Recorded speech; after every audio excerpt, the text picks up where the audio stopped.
Oke, podcast pertama ya. Iya. Oke, aku opening deh. Ya guys, selamat datang di podcast Java Kid, podcast yang ngejawab pertanyaan-pertanyaan kalian seputar kehidupan di luar negeri. Oke. Dan kali ini kita akan bahas full tentang part-time karena banyak banget kalian yang nanyain tentang gimana sih part-time di luar negeri dan dapat berapa, apakah bisa nge-cover. Jadi ini aku undang teman aku langsung yang udah sering ngejalanin part-time. Halo, assalamualaikum warahmatullahi wabarakatuh. Waalaikumsalam.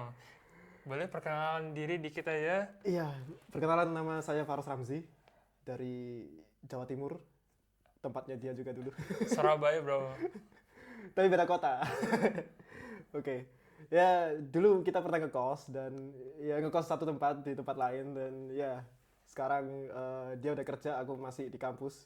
Dan ya aku sambil part-time juga sampai sekarang. Sambil part-time tapi dapat banyak duit. Lumayan lah. Tapi nggak sebanyak yang awal. Oke, pertanyaan pertama kita jadi tentang seputar part-time ya. Pertanyaan pertama adalah pertanyaan yang paling sering ditanyain orang-orang. Seberapa banyak duit lu yang bisa lu dapetin in general dan paling besar bisa dapat berapa sebulan? In general, Dalam as in sebulan. as in one company or No, as in 1 month. Jadi As in satu 1 bulan kamu in general bisa dapat berapa? tiap Terus, tiap tempat beda-beda masalahnya. oke, jadi average saja. Terus paling besar yang kamu pernah dapetin sebulan berapa? Paling besar. Nah, ya jawab satu-satu aja. Oke. In general dapat berapa? In general itu sekitar 300 lah. 300. 300 euro. 300 in general ya. Ah. Itu aku udah matok paling bawah banget. Kalau menengah-nengah itu kayak ya 500 dapat beberapa kali lah. 500 dapat beberapa kali. 500 euro itu hampir udah 10 juta kayaknya. Kalau dirupiahkan, tapi Iya. kalau dipakai expand ke Eropa di Belanda nggak sebanding. Kayak ya kayak spend berapa ya? Kayak misalnya gaji lu 500.000, lu spend buat kebutuhan rumah itu udah 200.000, sisanya ya tinggal 300. Jadi, tapi 500 euro kebutuhan hidup lu 200 euro itu bisa Itu- dicukupi. Iya, itu Ya, buat itu udah. makan, buat transport, buat ya. Jadi masih pelajar tapi dapat 500 euro dan buat living cost 200 euro sebulan. Berarti 300 kan berarti masih lumayan banyak kan berarti. Iya, lumayan. Oke. Bisa ditabung juga. Lumayan lah. Iya, Makanya lu bikin PC sekarang. masih bangun. Baru sekarang ini setelah berapa tahun. 500 itu kan minimnya kan, dapat minimnya karena Medium lah, minimnya 300. Oke, minimnya 300, mediumnya 500. Ini karena terbatas jam kerja sebagai Jam kerja, terus juga tempatnya itu beda-beda, terus juga apa ya, aktivitasnya itu lama atau cepet gitu. Oke. Kalau jadi mahasiswa berapa sih maksimal jam part-time-nya?